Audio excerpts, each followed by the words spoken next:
We start with Senator Ed Gaunch, Republican from Kanawha County. Senator, good morning. How are you, sir? Hey, good morning, Hoppy. Nice to be with you. Thank you, sir, for coming on. Is this a document you're okay with? Oh, I'm okay with it today. It's not what anybody had in mind when we started. I still think probably a more balanced approach to doing this would have been more acceptable to me, but it's not the way it turned out. Yeah. More balanced approach. Tax increase of some kind? Yeah. Mm-hmm. Which, and what in particular? Did you vote for the cigarette tax, for example? I did, yes. I voted for it in the regular session at $1, and then I voted for it at 45 cents this time. But it just didn't seem to have any legs. Yeah, $182.6 million from the Rainy Day Fund. Your take on that? Well, I don't like that much either. There's two or three schools of thought. The Rainy Day Fund is there. It is definitely raining.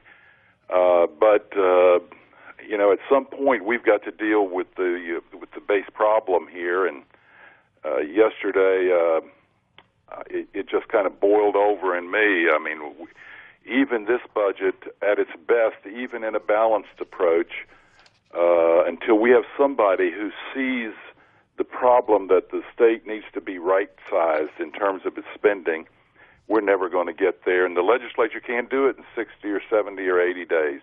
It's impossible to micromanage these individual spending units. Yeah. Well, let's talk about that because, and you gave a very impassioned floor speech yesterday. You could hear a pin drop when you were making your presentation. You talked about right-sizing government. But I tell you, Senator, you maybe you can't do it in 30 days or 60 days, and maybe that falls back more on the executive to take a red pencil to that. But there was a lot of time spent over the past 2 months trying to come up with cuts. House Republican leaders in particular talked about cuts, and at the end of the day, we didn't end up with very much in cuts at all. Why is it so difficult to cut government? Because every program that's put in place has advocates, and all the advocates talk to their representatives.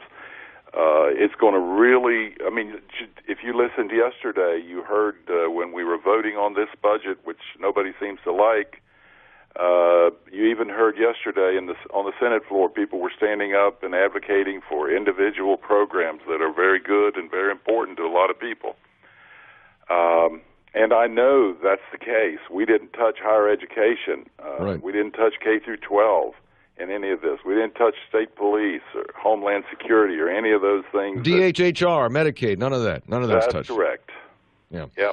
So you end up cutting stuff that it's sort of like you're getting smaller pieces out of a smaller pie all the time. We have a $4.2 or $3 billion budget.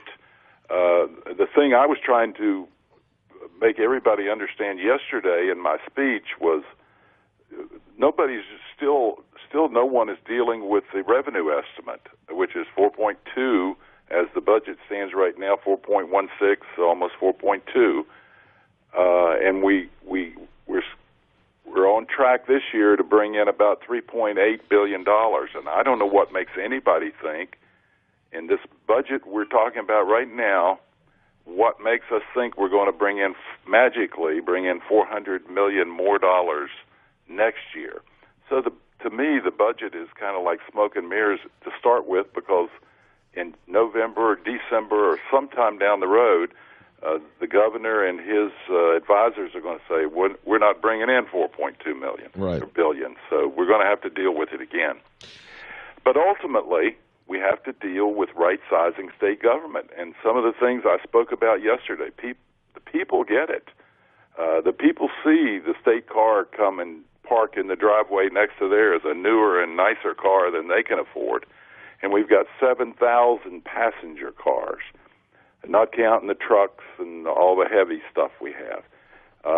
Somebody, sooner or later, needs to decide we've got to go in surgically and start fixing some of these. Well, and Senator Ed Gaunch is with us, Republican from Kanawha County, but here's the issue with that, and I think you already alluded to it, is that, and you can cut state vehicles, you can cut some of this other stuff, and if you get enough of that, you do create a savings, but the money is in higher ed, public ed, and Medicaid. That's where the big dollars are. That's that point. But also, right. let's take higher ed. Now, maybe you touched on this yesterday, is that when you talk about cutting higher ed, then higher ed jumps up and down and others and say, well, my God, you can't do that because that's our future and we shouldn't, that's where they've been cut back anyway. Now they got to raise tuition. However, the elephant in the room is the number of colleges and universities and community colleges in the state for a state this size.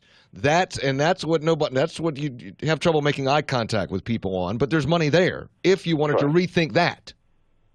We definitely need to rethink that, no doubt. We've got, and I'm looking today, Marshall University, for example, is offering undergraduate classes in the Kanawha Valley, where West Virginia State is there, so the two of them are going to be competing for those same dollars. Those are the kind of things that need to be addressed. We just keep pouring money, but no, we don't do it in a very thoughtful way. We closed West Virginia Tech, which is painful for the people in that area. Very painful. I get that. But truthfully, the legislature didn't have the guts to do that. They pretty much relied on Dr. Gee to do it. We did cast the one vote that was necessary to make it happen, but he put the package together. What you're talking about, Senator, is political will. If, yes, in fact, government should be smaller or money should be appropriated differently. I'm not just talking about, if money should be appropriated differently and certain things we should do and certain things we shouldn't do. Or if it's about raising the cigarette tax, or if it's about removing the exemption on the sales tax on telecommunication services. If it's about any of those things, it all comes down to political will. And I tell you, it's tough to get a majority on a tough decision or tough decisions like those things. I mean, you're fairly new to the political body, so it's been an eye-opening experience for you. Very much, Hoppy, and you are exactly right. It's not so much how much money you have, but it's how you spend it. And, when I pick up the paper and read about the Department of Transportation giving out bonuses of $10,000 to a significant number of employees to pay for their comp time, people wonder why we can't take those dollars and redirect them some other way. And they wonder correctly.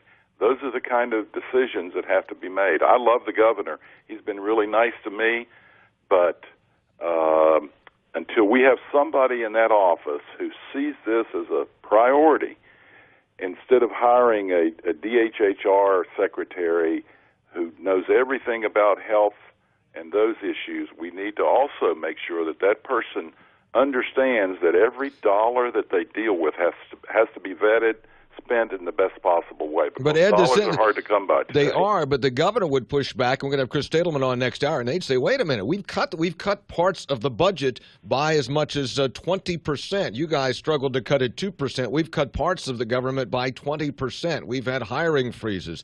This governor would argue that they've been very judicious about controlling spending. Well, you're right, and they're right, except when you look at the budget, it's still 24% higher over the last 10 years. And I would argue back that some of these cuts are phantom. Some of these departments built in what I call phantom positions that are easy to cut. So, have you seen any big reduction in services because of the cuts have been made? I haven't. It seems to me like things are still going along at a pretty good clip. All right.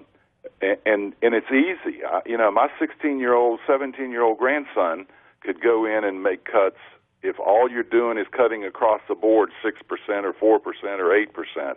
But it really gets hard when you have to get surgical with the cuts. Yeah. And that's where I believe the failure's been. Senator Ed Gaunch, Republican, Kanawha County. Senator, appreciate you coming on today. Thank you for your time. Always nice to talk to you, Hoppy. Thank you, Senator.